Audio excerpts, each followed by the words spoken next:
these subjects that we discuss are so vital to us, far more meaningful to our daily lives than we can imagine, which includes the one we're going to go into tonight, which is the subject, the topic, the idea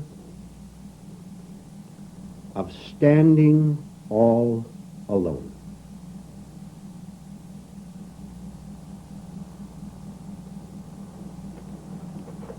Do you have any idea of what that means?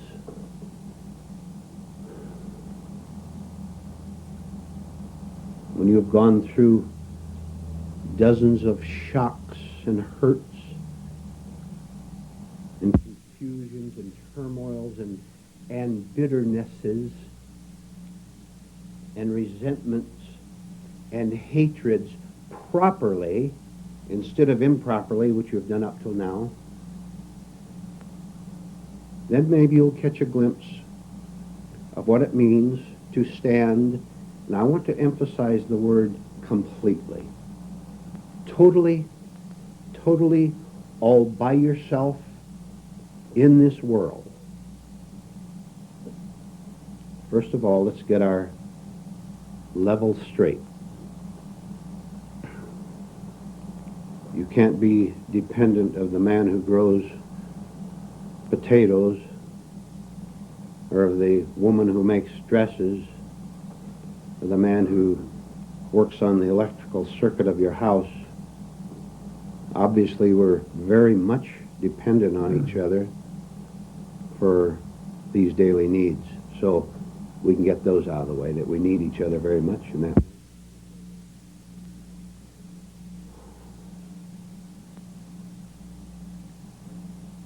When are you going to stop having allies and friends and teachers and guides and advisors, and especially when are you going to stop having someone who is stronger than you?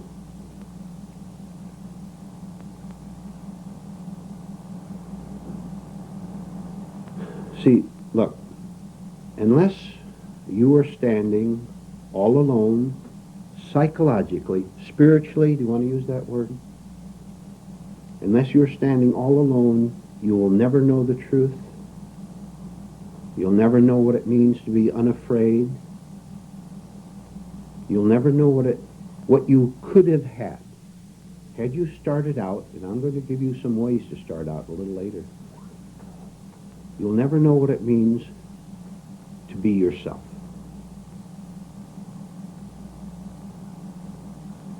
You'll always be baffled in the smallest matter of life. You'll be baffled as you are now, in small matters of income, how you're going to earn your living, how you're going to get by financially or socially. Don't you understand that this is what unhappiness is? To not know, to not see, to not understand small things. Small things. Should I tip the waitress or shouldn't I? Should I make that phone call or should I write that letter or shouldn't I?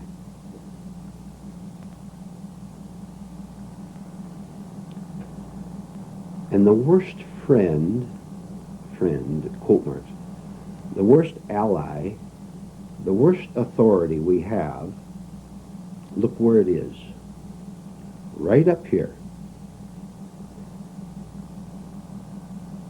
All day long today, you have been giving yourself advice, have you not?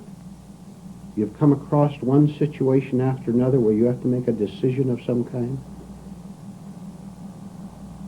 And if you couldn't find someone to ask how to do it or what to do, you consulted your own mind and were left exactly where you were before, even if you made a decision. The decision was made not in clearness, not in understanding, but on the mechanical level, where you simply had your choice between one or a dozen choices, and you just made it and prayed that it came out all right. I'm telling you this evening that when you understand, when you practice, when you live from your own thoughts, from your own feelings, even from your own physical body, when you live from that, you will have no confusion whatever on any level. Then there'll be no choices at all. Except on the everyday level. You might like whole wheat bread instead of white, or corn instead of tomatoes. Then you make that decision. And even that might cause you trouble sometimes. So that you reach a point where, listen, because you understand clearly what this is all about, all these things we're talking about, you understand that it is possible for you in this mad world to live sanely, clearly, without compromise, without asking anybody anything.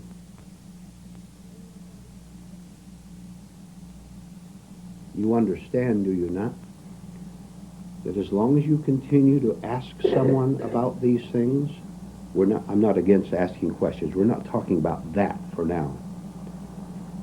As long as you ask someone about this or that, you're not going to find out for yourself. You're going to simply go along in your own lazy way, never once challenging yourself, and therefore never once catching that first glimpse of how you can be free of your own mind, of your own thoughts, of your own opinions.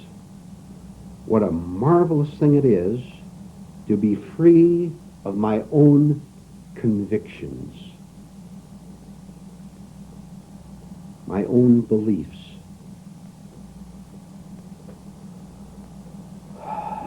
Because when I see what they have done to me all my life, I see what they also see, what they've done to you. I see both with equal clarity.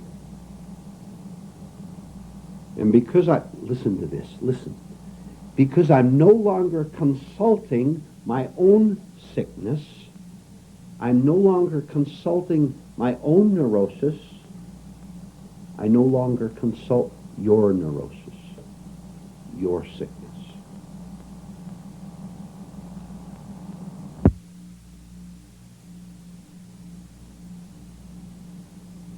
Understanding what it means to not be who I used to be, I drop it right now. Who did I used to be? Who did you used to be? Think, you'll see. You'll see for yourself, just as I'm talking here. You'll understand what we're getting at. I used to be a spiritual person who went to church regularly, who memorized sacred books, who knew certain prayer. Oh, I used to pray, remember? And hope that God would answer my prayer. And at the same time I was so-called praying, I was in desperation because I sensed that it was a false escape. I used to be a person of strong convictions. Boy, could I argue. Remember? Remember how you could argue about politics, about social questions, financial questions?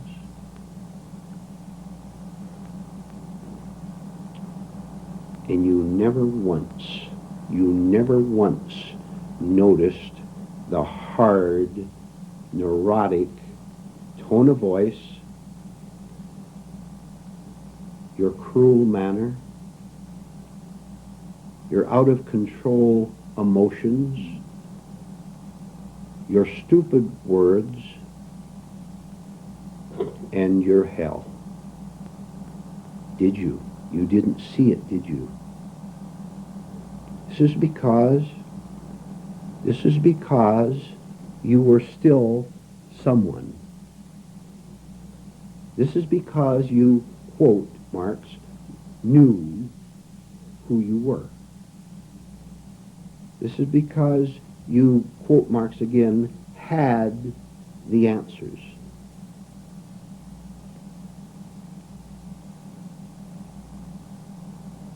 So, being a slave to your own conditioned thoughts, acquired thoughts, distorted thoughts, being a slave to them, this was the only world you knew, right? This is the only world you knew. Someone looks at you wrong and the only reaction you know is to snap back. Remember how you can snap back and used to snap back? Okay. Only knowing this world for yourself, you only knew this world in other people. And this is the madness of the world. Because, see, if Mr. A, I'll say this lady over here, no one knows who I'm pointing to, talking on the tape, as an example. If this lady is real sick, she will like a sick man on the other side of the room. He will like her. I'm talking about a certain psychology, not physical appearance or anything like that. Because like does indeed attract like. Now they're slaves of each other and hurt each other. Up to this point, I've described society as it is. But I'll add one more point. Every person who does not stand alone, I'll change it again. The less an individual stands alone, the more he will live in delusion and imagination that he does. And woe unto society when this man by accident or fortune has power. Because then he'll ruin everyone as much as he can in the name of goodness and God. In the name of social reform, he'll destroy the world.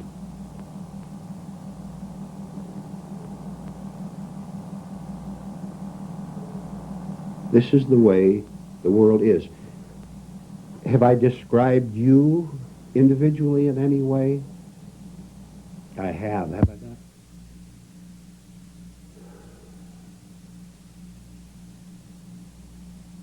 So what are you going to do about it? Or maybe you're afraid to break the pattern. Now I'll tell you something.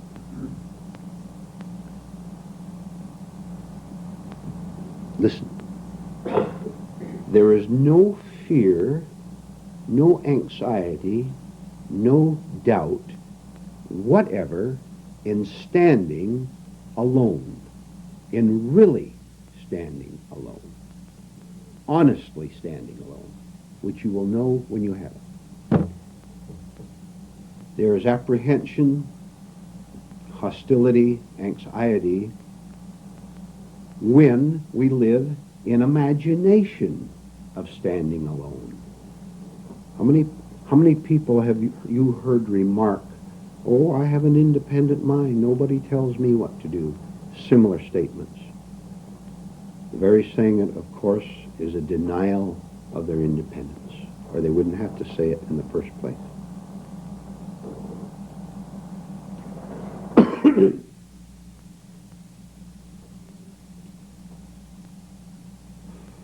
Which do you want most? This is serious business. Serious. This is your life we're talking about. This is why I want to come close to you tonight in this thing. Which do you want most? Your friends, your husband, your wife, your children, your parents, your organization, your group? Which do you want most? Them or real freedom, real independence? Now, again, when you listen to this, which do you want most? Mechanical religious ceremonies, things you've read in a book that you practice because you think it's going to make you spiritual? Do you want imaginary spirituality? Do you want imaginary freedom? Or will you bear the shock of breaking out of yourself, of breaking out of your imagination, of transcending imagination, which always disguises itself as reality? Imagination will always disguise itself as reality, and so we believe a lie. You've heard that phrase before, haven't you? We come to believe a lie, and if I am believing a lie and you tell me that, I will prove that I'm believing a lie by getting mad at you. Society, every individual in society has a sign across their chest, invisible, but it's there. Don't touch me. In smaller print, let me live in dreamland.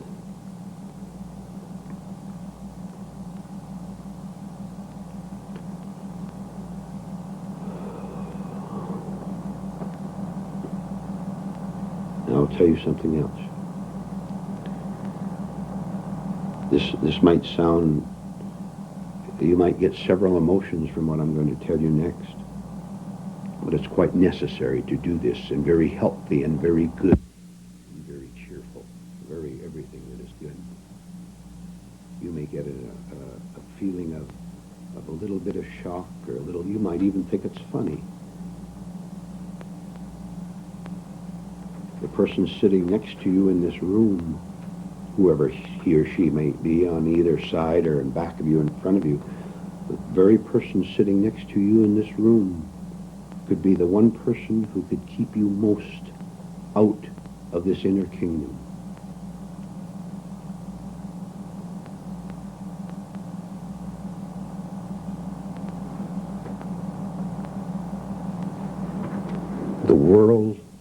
The world and its delusion takes organizations and certain heroes and certain teachers as their salvation, which is simply laziness, and to use a stronger word, cowardice.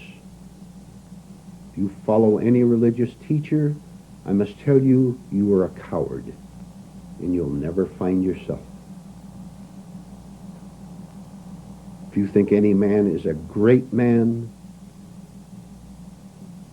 you've sacrificed yourself.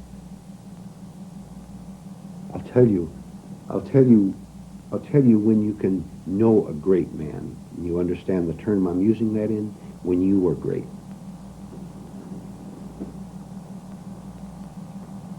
It simply means that light recognizes light.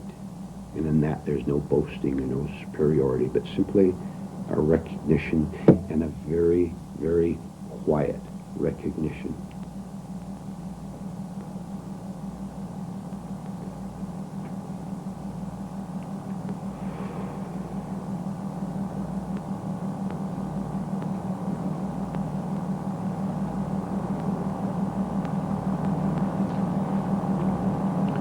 You can start standing all alone, untouched by the world, which is the same thing, you understand, I'm sure, as being untouched by yourself. because you are indeed your own world. That is what your world is, what you are. How do you define the world? When you describe the world, you're describing yourself. When you look out at an insane, mad world, hurting each other, fighting each other in violence, if you can see it without self-reference, you're seeing it sanely. But if you're blaming it, you're not free of it. You're simply describing your world.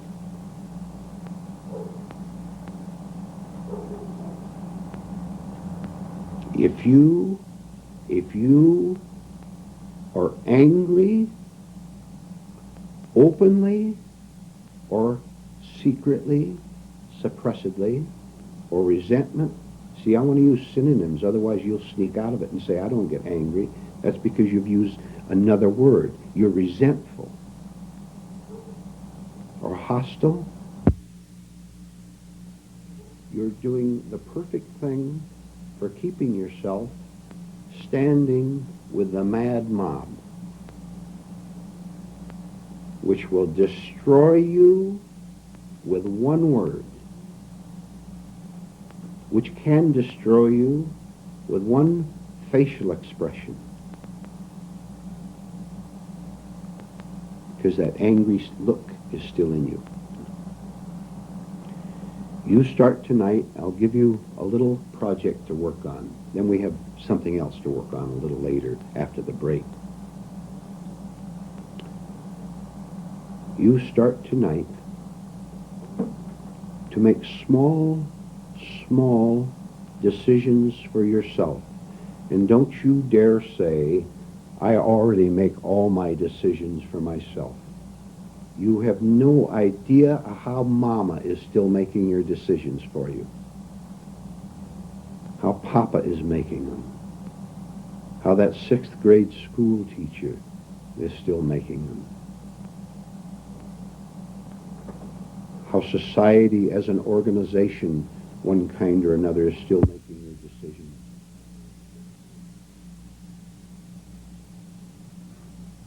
Have you ever made a decision and saw how foolish it was? Haven't you ever questioned it when you've made a wrong decision? You start making small decisions on your own without asking anyone else for advice. Oh, please, I said small ones. Because if you start making big ones, arrogance will creep in, and you'll say, well, it's about time I start making decisions for myself, and you'll do something dumb, which means that you've been carried away by a secret desire in back of this decision that wanted to call it standing on my own 2 feet, and then you just get into trouble. So you start with small ones. How about generalizing a little bit and saying your first small decision is that you're going to make your decisions for yourself. And if some other human being tries to dominate you, you're not going to fight with them or anything like that. But you're going to say, as much as it scares me, and as much as I'm not used to it, I'm going to start thinking for myself. You each have your individual life, and you'll have to find your own examples for this.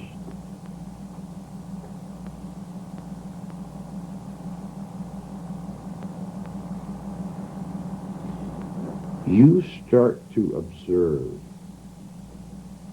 where throughout the course of a single day, you're either asking someone for advice or you swallow it whole when you see the news broadcast or hear that person making a very authoritative statement. And because you're so lazy and gullible, you accept it as fact because you're released from thinking for yourself.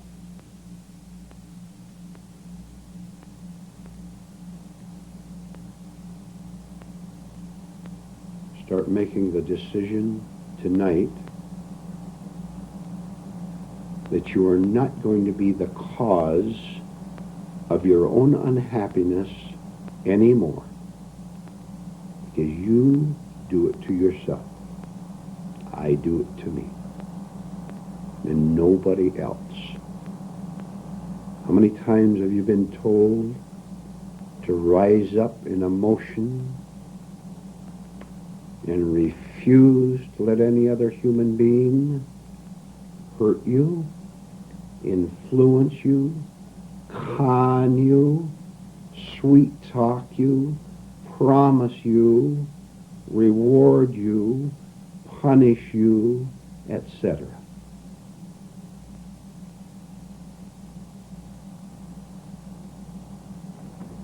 You're going to lose a lot of your friends, and you're going to change your relationship with every human being with whom you now have a relationship. And it's about time. Unless you prefer to live the way you presently live and grow older and finally die without having what you could have had. If that's what you prefer, then you can do that. But if you want this other world which exists, this other life which we're talking about, then you cut every human being out of your life right now. Do you know why?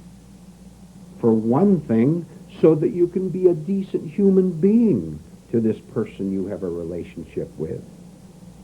That is why. Aren't you ashamed of your behavior toward other people?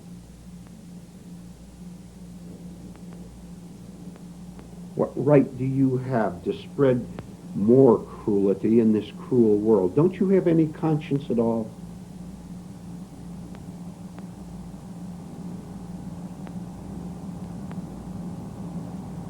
That is why you have to cut them out of your life.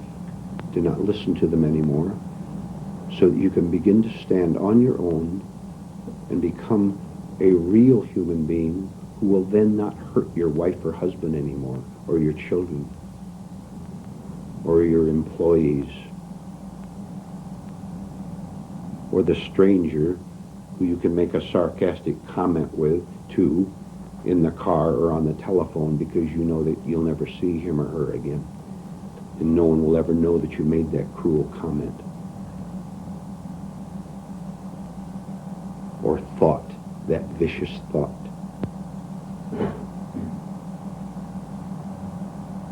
To stand alone means you have a conscience.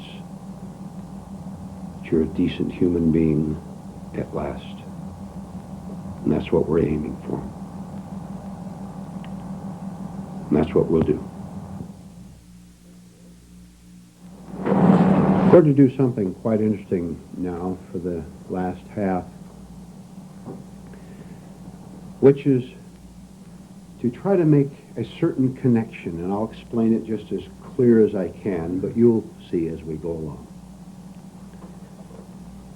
What we're going to do is try to define certain human conditions, define it, see it from the higher viewpoint. Make a connection there. You'll see what we're getting at. Not only that, but I'd like to ask you to please bring tomorrow and Sunday, either or both, your own examples of what we're talking about. I have a number of examples that Joan will read in a minute. Example. You see stupidity in yourself. You see stupidity in another human being. Take an extreme case. Sometimes clearer to see when you take an extreme case. Stupid behavior. Have you ever observed stupid behavior in yourself? Huh? Have you ever observed stupid behavior in someone else? And you knew it was stupid, right? All right. From the higher viewpoint, from what we're talking about here, how would you define stupidity? You look at a person out there in the world, and he does a dumb thing. You say, what a dummy. What a stupid man or woman that is. All right. Now, how would you say the same thing non-critically? That is scientifically, that is esoterically, that is saying it so that you're defining it from the higher viewpoint in order to see it clearly. So there's no judgment in it at all, no superiority. So this is what we're going to talk about and discuss now. And Joan will read out loud some examples that I wrote down. Go ahead and read them one after another, Joan. Out loud, please. Define the human condition from the higher viewpoint. 1. Stupidity is unawareness of self and life. 2. Artificiality is the fear of abandoning acquired errors. Now, let's slow down. Read that again, please, and listen to it. Artificiality is the fear of abandoning acquired errors. Stop right there. Sit down a minute, Joan, would you please? Read it once more and listen to it because we're going to discuss it a little bit. Artificiality is the fear of abandoning acquired errors. Is that clear? You understand it or not? Don't you understand it, or do you understand it?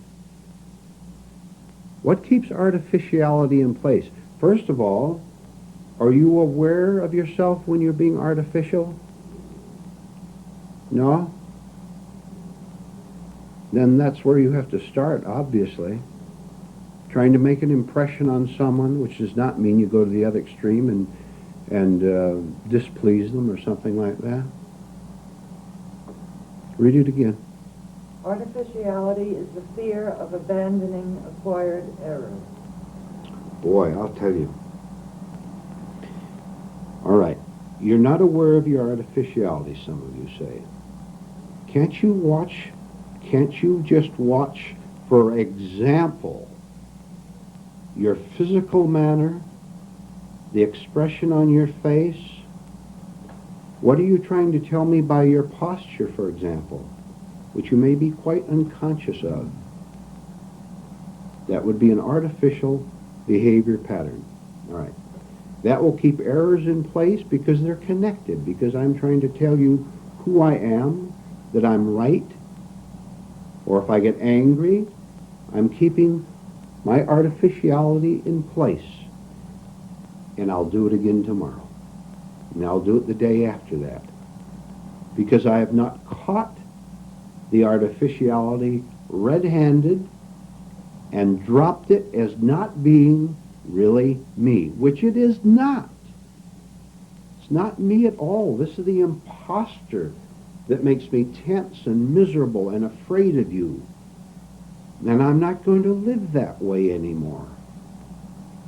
Even if it means, listen, and you'll make the connection on this, even if it means the death of me.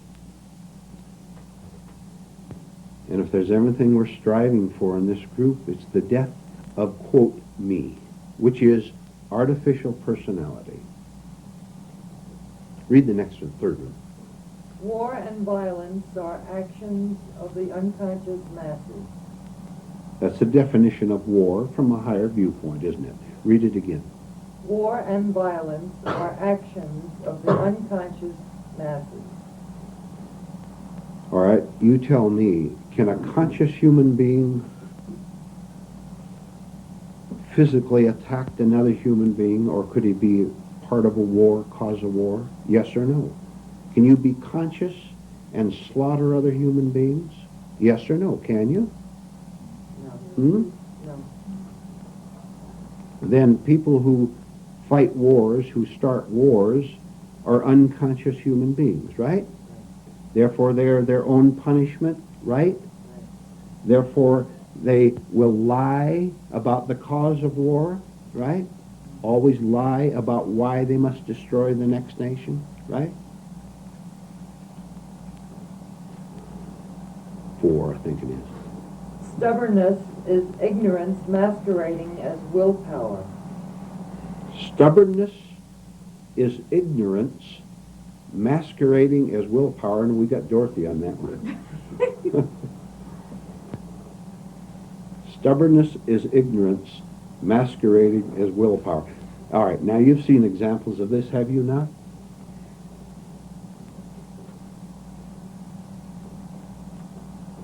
Woe unto us when we have convictions and loyalties and no one can move us from them, because they've become a part of the hardened, artificial nature.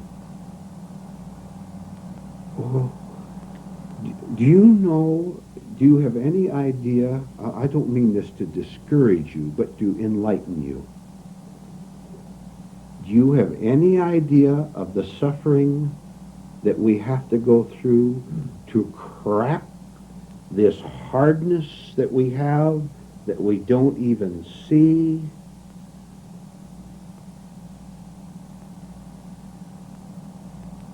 A different kind of suffering, though.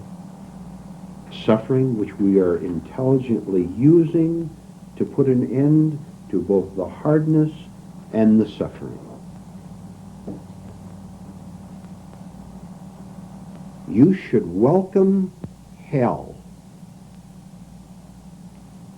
which you are not doing now, because you don't have the courage to walk into it, to face it. The hell, you know what the hell is? Seeing who you are, what you really are, what a big phony you are.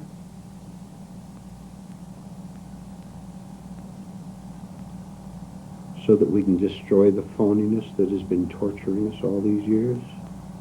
Right? Read that one once more, then go on to the next one, please. Stubbornness is ignorance masquerading as willpower. Next. Sarcastic criticism is a substitute for understanding. That one is fairly clear, is it not? Sarcastic criticism is a substitute for understanding. When I don't understand something or don't want to understand it because it's a threat to me, I will reject it in one way or another, one of them being sarcastic criticism, unless I want something from you and fear to offend you. Then I'll pretend to agree with you or do something else to keep your goodwill toward me, and because you're as gullible as I am, you'll believe that I'm nice. But the sarcasm and the criticism will be underneath. Some of you may have, quite unknown to yourself, or maybe known to yourself, criticized sarcastically some of the things you've heard at these meetings.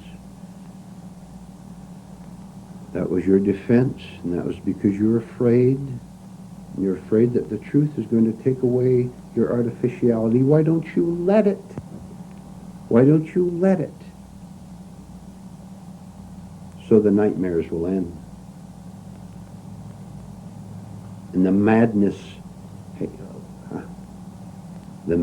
up here, so that the madness up here will come to an end. You don't like living with that, do you?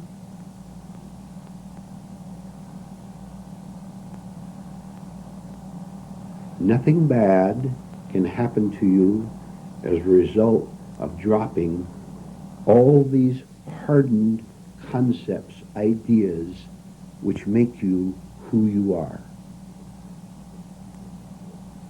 Only madness can result. The man who thinks he's Napoleon is simply an extreme case of identification, whom they put in a mental hospital. What hardened identifications do we have, including the identification that you should treat me nicely. You can behave like an animal and demand things and be cruel and tricky and vicious. But I can be that way. I can be that way, cruel. But you must treat me nicely. That is hell. That is madness. That's insanity. Drop the demand that anyone should treat you nicely at all. They're not going to anyway. What they do give you, even on the everyday level, they give you out of compulsion.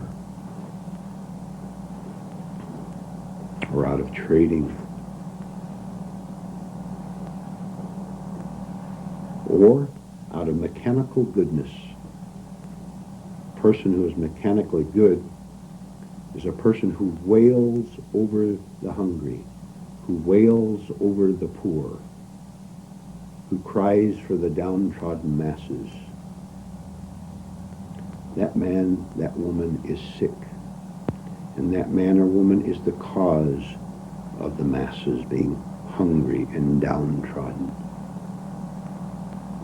And the downtrodden masses themselves are masses of neurosis and sickness.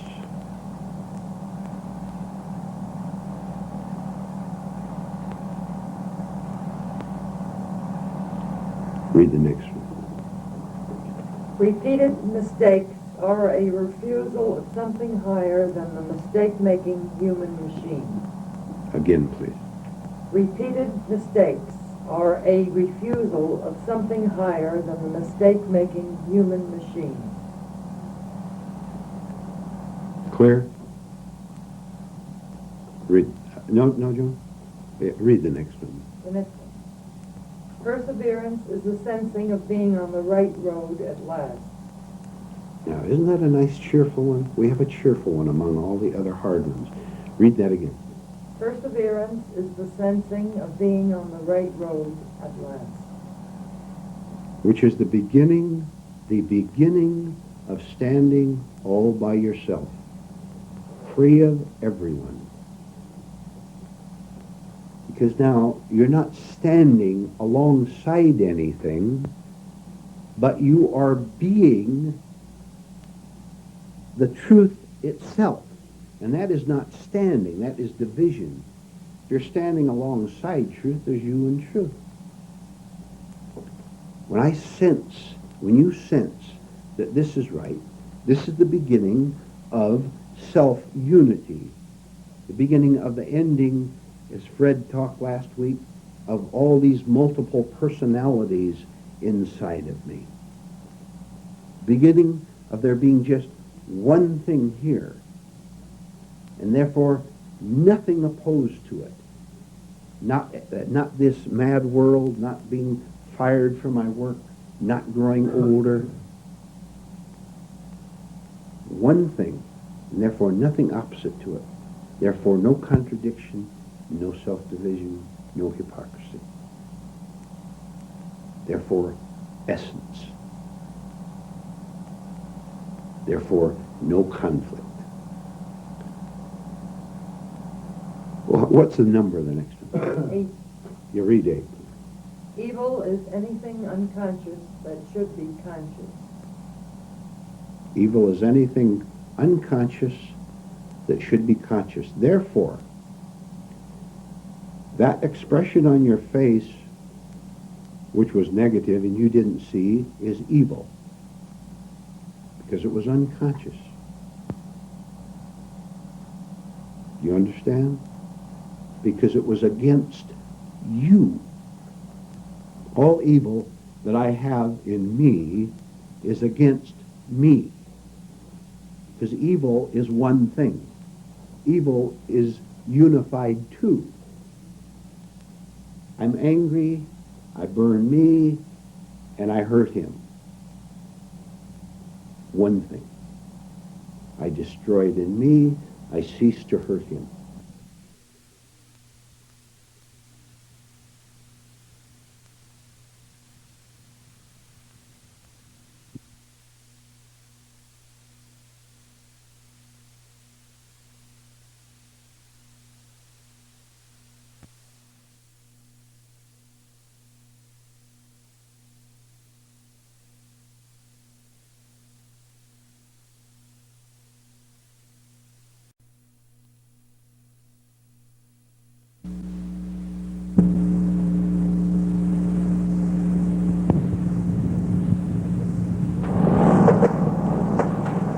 Various topics that we cover here in the class have their own characteristics, their own nature. Some of them have to do with emotion more than thought, more than intellect. Some have to do with intellect, more than feeling. Various topics have their own nature. Sometimes they're shocking and must be. Sometimes they're simply informative. Sometimes they leave us more confused at the start, but then because we've gone into the confusion and understood it, then we come out a little bit higher in understanding than we were before. This morning, the nature of what we're going to talk about is very happy. I don't think you could find a subject that is more cheerful, more truly positive, more delightful than what we're going to go into. It should give you a feeling of relief, of lightness, of feeling all the more that this is what you've searched for all your life, and you've finally found it, the beginning of the road, that you've found it. What we're going to discuss is the idea of making a new start in life, a fresh start. And obviously the first thing to do is to get out of the way, very briefly, false concepts we have of what it means to make a fresh start. Because in the past we've all made the resolution that if I can just get divorced, or just get married, or just move to another city, or just adopt a new philosophy, that will be a fresh start for me. And after the thrill wore off, as it always will, we saw that we were the same person we were before. We've come right back to where we started. We see that we are indeed in a circle. Everything repeats itself. The exterior scenery alone is the only thing that has changed.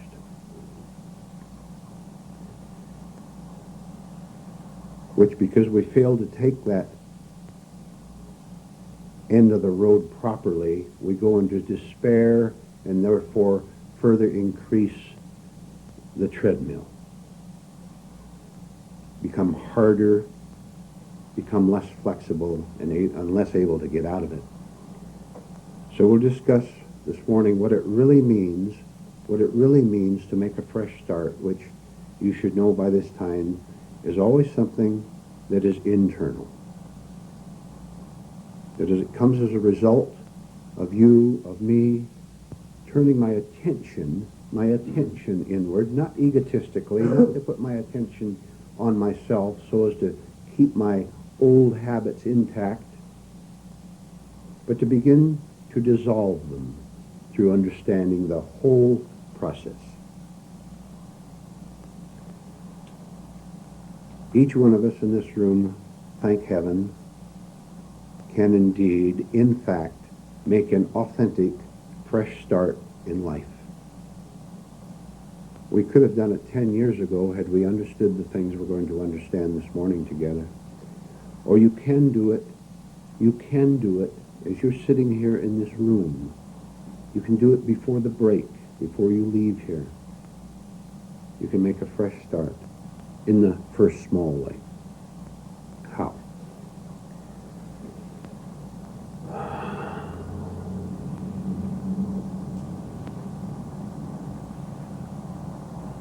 Through, with great emotion, finally coming to the point where you realize that compromise is no longer possible.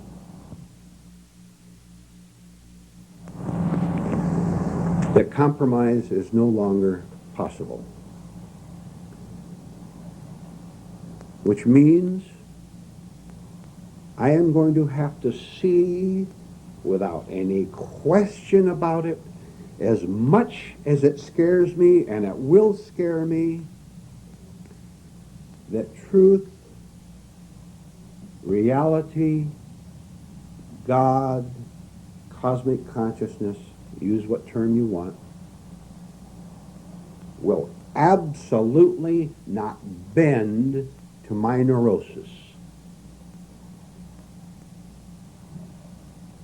Not 1 second, not 1 ounce, not 1 inch will this truth, this other thing I want and need desperately, will not give in to my sickness, to my demands. Which means a crash.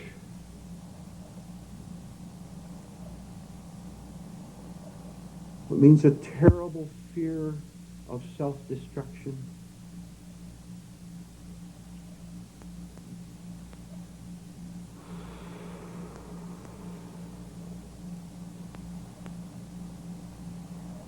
Which means a terrible but necessary decision to say,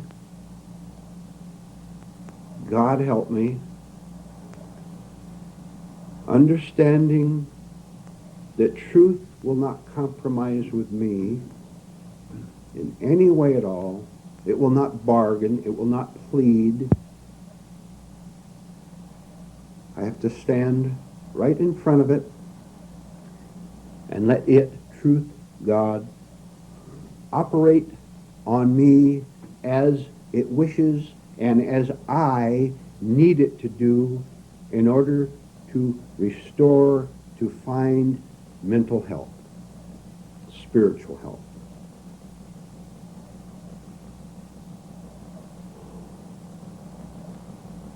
Which means I yield.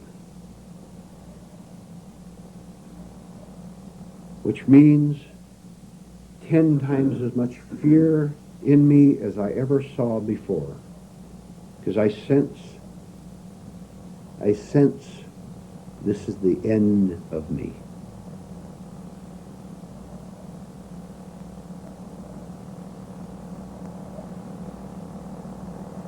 So what do you do? What do I do? In the face of this deep realization, this frightening realization that I can't lie anymore. The letter that Joan read is a good example of lying, unconscious lying, of keeping me in place, calling myself certain things, giving myself certain labels.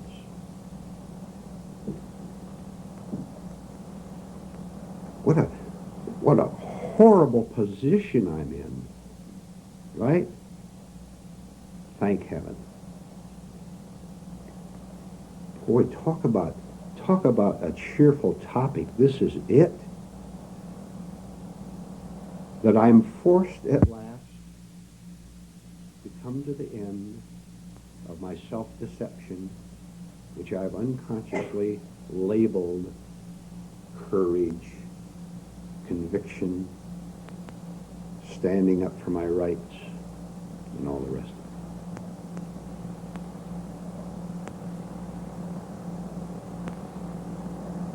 I finally see, heaven help me, I no longer have a choice, except one choice, which is to give up.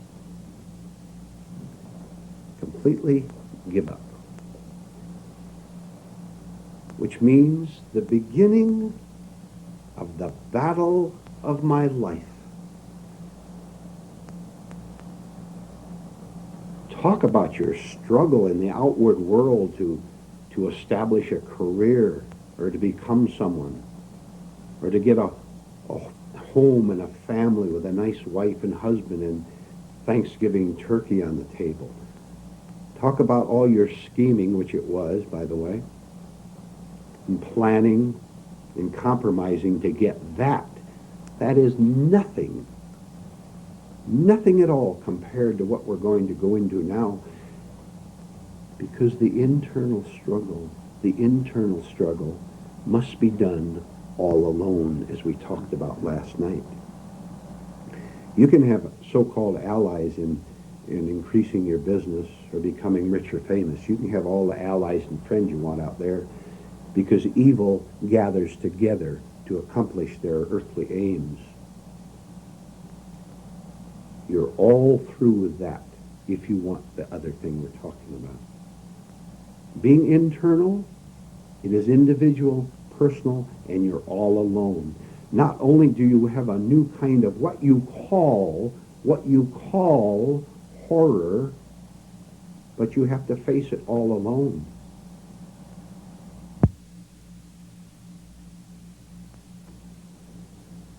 If you even begin to do this, I will consciously call you courageous. That is what courage is, to enter into this terrible thing. Sensing, and sensing rightly that it's entering it, going through the hell, or going back to the lie.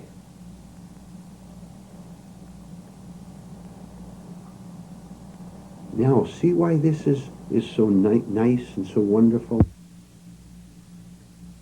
Having seen that I don't have any choice, that is, I have just the one choice of entering into this or going back to the lie. See how beautiful it now becomes? Do you see how easy it now becomes? How effortless? I leap into it. And there, the destruction which is necessary, the destruction of my artificial personality, the destruction of my self-righteousness, all goes on as part of the work of the light. It does it for me. If I put myself in the position for it to work for me, it will do it, which will wrench me, which will make me cry out and scream. And what you will be screaming, I will give you this advanced information, and when you go through it, you'll understand. You will scream, but what is happening to me? What will become of me? You don't know it yet, but that is a wrong question which you can just drop if you wish and save yourself a lot of grief. Just drop the scream. Because screaming, what will become of me, is part of the illusion that there's someone there that something bad can happen to. Isn't that beautiful? Isn't that the most encouraging thing you've ever heard?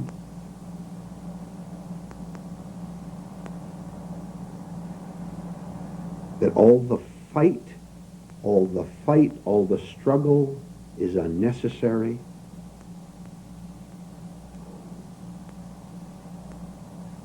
So seeing that I can't compromise anymore, that I can't lie anymore, I begin the work of dissolving what I've called myself. And we have provided hundreds of details and suggestions and techniques and ideas by which we can accomplish this purpose of self-dissolution, self-dissolving. So that I'm so no longer being who I thought I was. I no longer, listen to this, I no longer had the problems I thought I had. Not even the problem of finding God who can save me. Think about that. Are you in despair that you've never found truth, God, reality, this higher state? Why don't you drop your desperation over finding it and see what happens? Then you will have it. Then you will have God by being God, because you are separated from truth by asking, how can I find truth? I can never find truth. I can only ask the question and bring my conditioning into the question, which will remain unanswered because it's a wrong question to begin with. When I cease asking the question, really cease asking the question, something else enters, which is insight, which is seeing. And remember we said before, then I am not seeing anything. We use the figure of speech, seeing, but that implies me seeing something. The time has come when I no longer see something, because that's division. But then there is an understanding which is not a seeing, but which is it itself, which is understanding itself,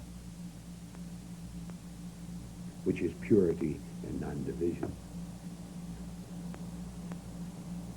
So I can make a fresh start through remembering all these things we've talked about up until now, but to get to a major point, which, when you see, you will make a fresh start 10 times a day. The reason we have to do it 10 times a day at the start is because we forget ourselves, and we fall back, and we make mistakes. We grab onto the old conditioning which has held us in place so miserably all these years. We're still the prodigal son, the prodigal daughter, forgetting our cosmic home and wandering off into the field. So we have to come back a dozen times a day, maybe 50 times a day. And that is a success in itself, to see the necessity for coming back. Because if I get angry today and justify the anger and immediately blab to my husband or wife or anyone I can grab to help them become my ally, then I've blocked the path to returning back. Because that means I prefer my self-justification to the truth itself.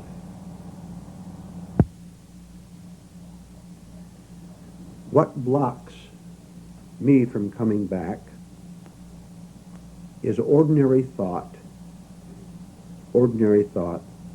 operating in its various ways. And I will generalize a little bit and then get specific.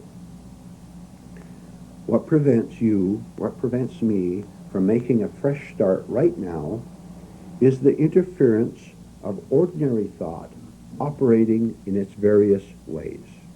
How does ordinary thought operate? Imagination. You were nice to me yesterday, and I felt secure in your niceness to me. You didn't leave me yesterday. You sat and watched television with me last night, and we had TV dinners together, and it was a wonderful evening, and our hands touched. Therefore, I want it again today. That is imagination combined with desire, of course, operating. So when you announce that you're leaving, that you're no longer going to be my friend, I ruin my opportunity for staying free by falling into imagination of last night, and the sex too, by the way, that we have. I ruin it by falling into ordinary thought, this time operating as imagination,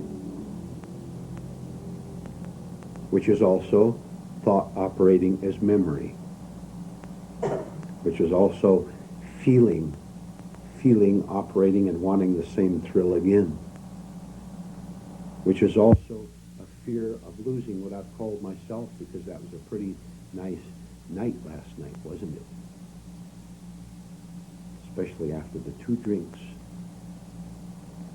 where I did indeed, because alcohol works that way, begins to break down what we call our inhibitions.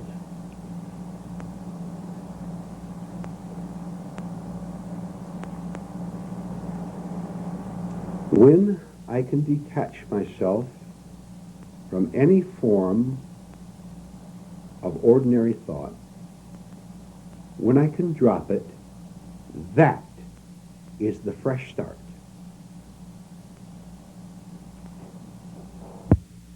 Because having put an end to the mechanical role of the emotions, the thoughts, the mental movies of last night, and the rest of it, I am no longer there to remember anything about last night or 20 years ago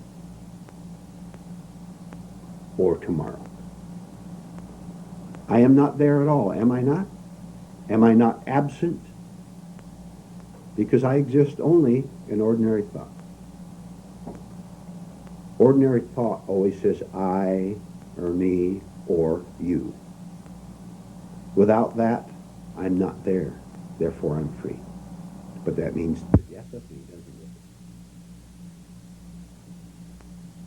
And that means the end of the anticipation of the pleasure tomorrow that I had yesterday.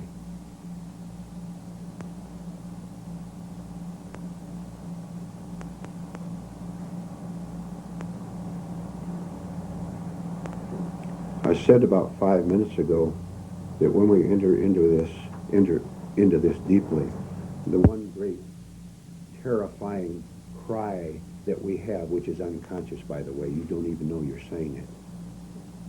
I'm telling you now so that the next time you say it, you'll hear yourself saying it. The cry is, but what will become of me?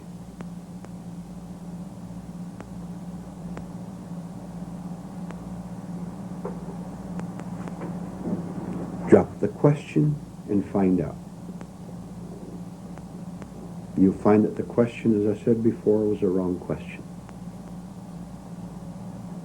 Don't you understand that this suffering person, this anxious person, this terrified person has no existence at all? It has a pseudo-existence and the wrong operation of our psychic system. When, for example, imagination does indeed replace now. When imagination replaces now, imagination being in time, in memory, in yesterday, and in tomorrow.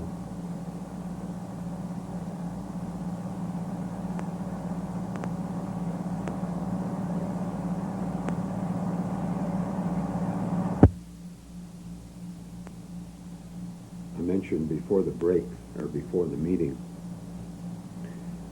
a particular kind of experiment that you could work on to begin to see where the false sense of self leaps in to interfere with now. And I've seen it many times in this room, and I'm sure you've seen it in other people and perhaps in yourself, which is what we might call a blocked response. A challenge comes up to you in some way or other, and you become blocked. And I'll explain to you why you become blocked, why there's no immediate perception and immediate free and conscious response. This goes so fast, you have to watch it. Someone challenges you in some way or other, any way, whatever. Already you have ruined your fresh start. You've ruined a clear response by falling into ordinary thought, which has 50 answers. So while this other person has asked you the question, and you're looking at them face to face, you're in a terrible state because you have 50 answers in the grab bag of memory, but you don't know which one is going to save you, which one is going to serve you best to keep you and your self-pictures and yourself in place. So it's a terrible thing. Which one should I grab? And I may grab the wrong one, but I've got to decide fast because he's looking at me waiting for a response. And if I pause too long, he'll sense that I'm searching my memory, and he'll know that I'm in thought. He won't be thinking this, but he'll be sensing it.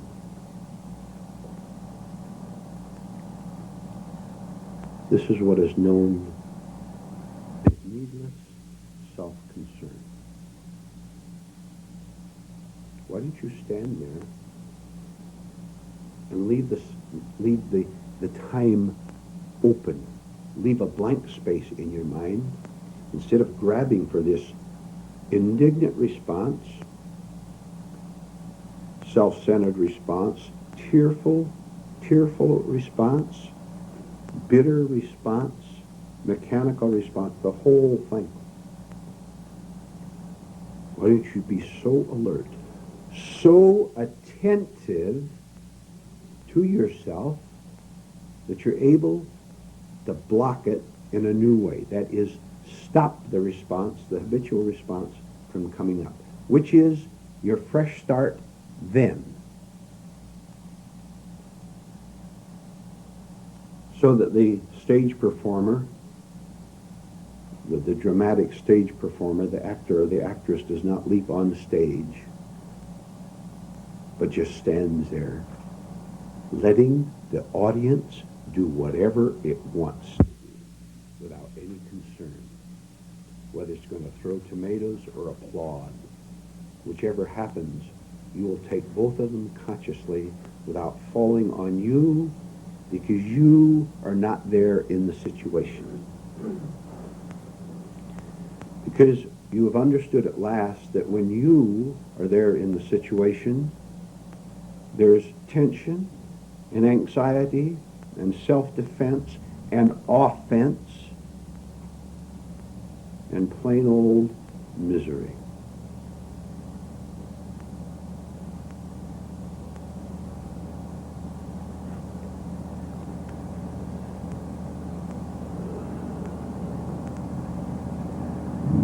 So make a determined effort to make a fresh start as often as you can during the day. The more, the better. And you'll be captured and you'll fall back. You'll understand what that means, won't you? You'll fall back into the habitual reactions.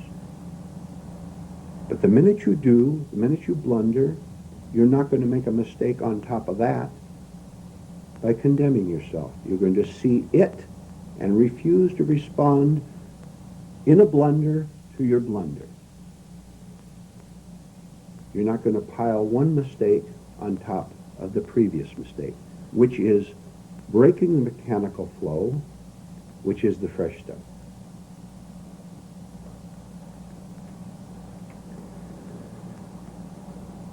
This means that finally, in small ways at the start, but growing in strength and in understanding, it comes to you and it comes to me that in fact, and an astonishing fact, that I can and you can actually respond, to use that word deliberately, from a different and a higher place in myself, which is God, truth, essence, consciousness, call it what you want. That actually does exist in me, and look, and it is available to me the minute I have the courage to not respond as I always respond.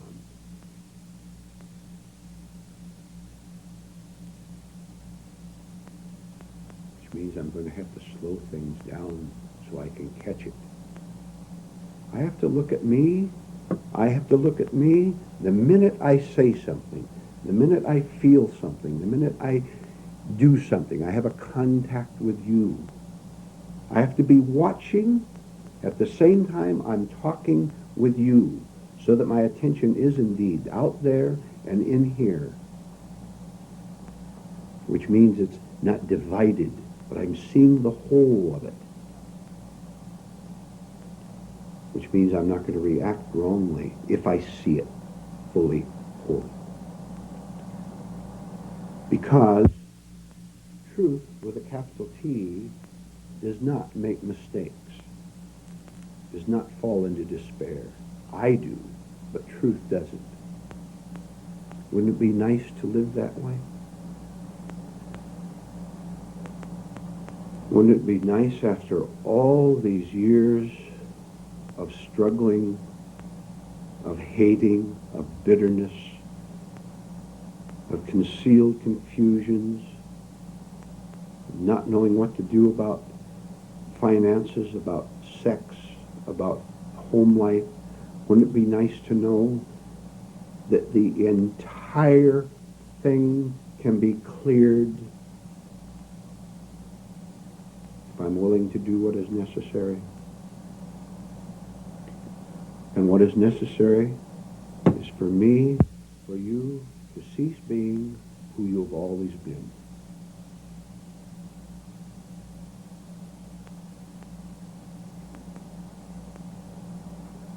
It simply means to cease being a slave to myself and to be an individual who, through hard and persistent work, has found this other place inside of me that's always been there.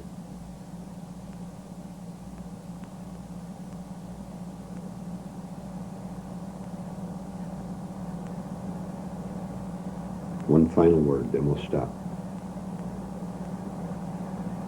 So it's going to take courage on my part, on your part, to drop argument, to drop tears, to drop self-righteousness, to drop fear, to drop gloom, to drop bitterness, the whole mess that has made my life what it is. Because in my present state, I love all these negative things.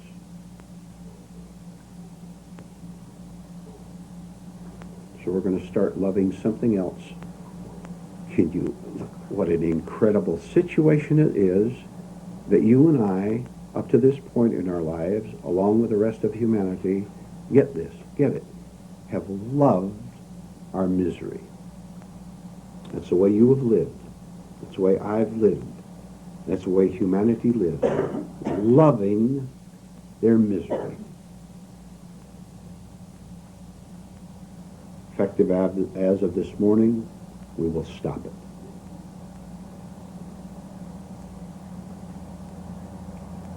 And if we make a mistake, if we forget ourselves, we'll make a fresh start by coming right back to everything we've learned this morning. To everything which is trying to teach you individually when you make that mistake. So listen to it and put it with the knowledge you've heard this morning. So that the fresh start becomes increased at the beginning. Maybe you'll make a fresh start 20 times a day. Then, curiously, it decreases because you stay awake longer all day long and all night long. Right?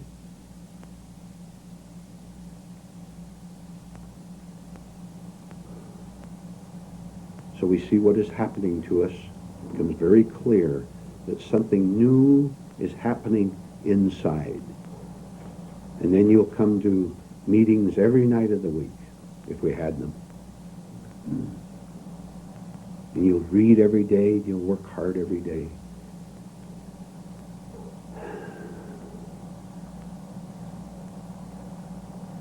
And become a new kind of human being, which is not a word anymore or a description, but an actual state which you are living, right in the middle of that mad office. The assignment was to bring both today and tomorrow, do bring some tomorrow too, please, definitions of the human condition as seen from the higher viewpoint. For example, we said that stupidity, what we commonly call stupidity, is simply unconscious behavior. Evil is unconscious behavior, which means that consciousness and real goodness are the same thing. So we're getting a number of these terms. It'll help us to make good connections, to see things from the higher viewpoint rather than from our own conditioned and lower viewpoint. So we'll start anywhere and have someone read them aloud, then maybe or maybe not we'll comment on them. Let's sort of start over here. Who's the first person over here who has some? Okay, Mark, stand up and read them slowly and clearly. How many do you have? Two. Okay, listen. Indecision is the fear of making a wrong move. And the second one is blabbermouthery is the false substitute for peace and quiet. That gets right to the point, doesn't it? Read the second one again. I don't know if they heard your first word there. Blabbermouthery is the false substitute for peace and quiet. Okay? Feel free to comment at the end of the reading of any of these if you want. Just raise your hand and we'll discuss them a little bit. I saw some smiles at the word blabbermouthery. Rudy? Hard. Would you stand, please, so we can hear it better? And they can hear it. Harsh religious attitude is fear and resentment, masquerading as godly powers. Anxiety is gullibility taken as a desire to learn. Blabbermouthery is fear of silence masquerading as acceptable social behavior. Lies in social activity is taken as being a bright person. Wrongdoing is the activity of unconscious humanity. I like that blabbermouthery one so much. Would you repeat it again? Blabbermouthery is fear of silence masquerading as acceptable social behavior. Comments? Who's next? Over here, anybody? Yeah. My need for love is my misunderstanding of Right. political power is man's weakness in disguise. Sympathy is the absence of goodness in me. Who will explain, including you, what does that mean? Sympathy is the absence of goodness in me. What does that mean? Well, real goodness and decency cannot be sympathy. Correct. Sympathy is in thought. Thought is the joy of protecting me. My image. All distraught parents are selfish parents frantically operating man's machine. My search for happiness is my inability to face life and self. That was a very good last one, wasn't it? My search for happiness, which is simply a search for a distraction, for something which will cover up what I've been trying to cover up unsuccessfully all my life. Speaking of sympathy, I don't think we have to comment too much on it, but notice the self-dramatics in people being sympathetic. I am the sympathetic one. I am concerned with the 5 million hungry people in Africa or wherever. I am concerned.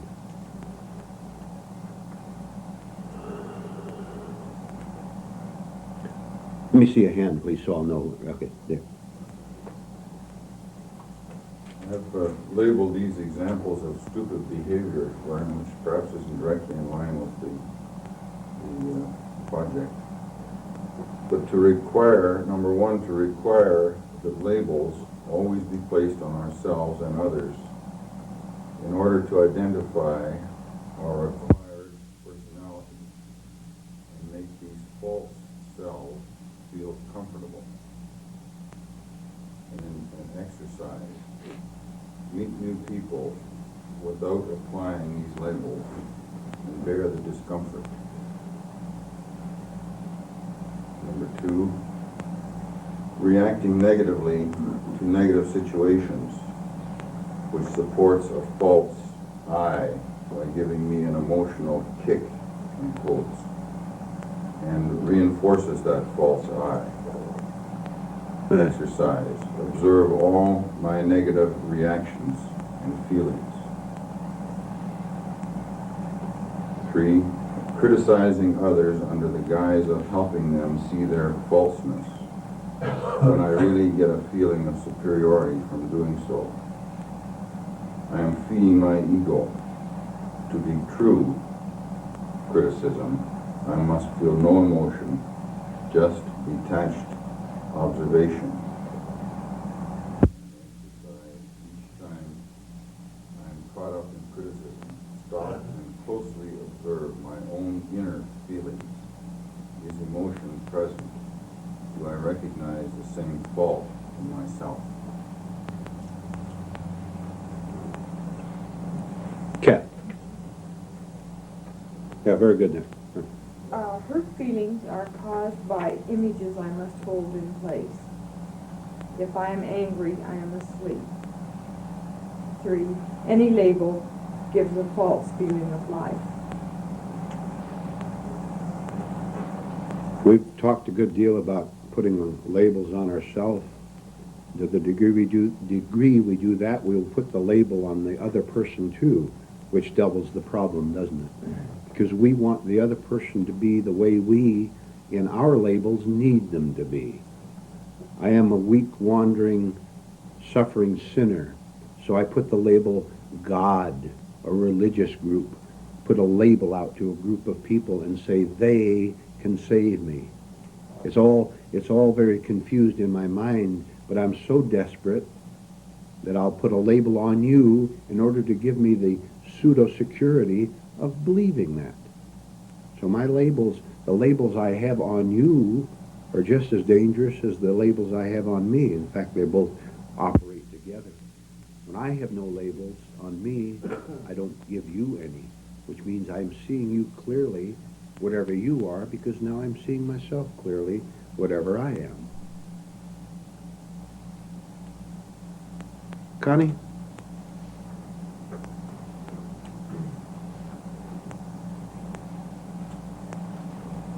Loneliness is a noise that prevents us from listening to our true selves.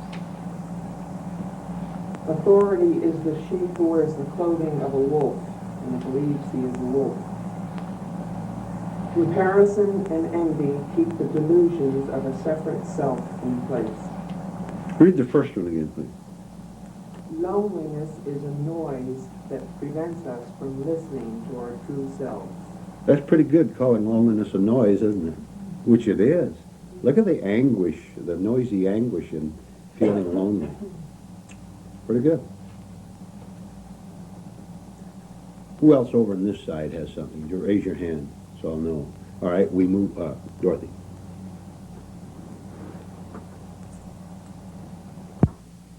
I can't save anybody.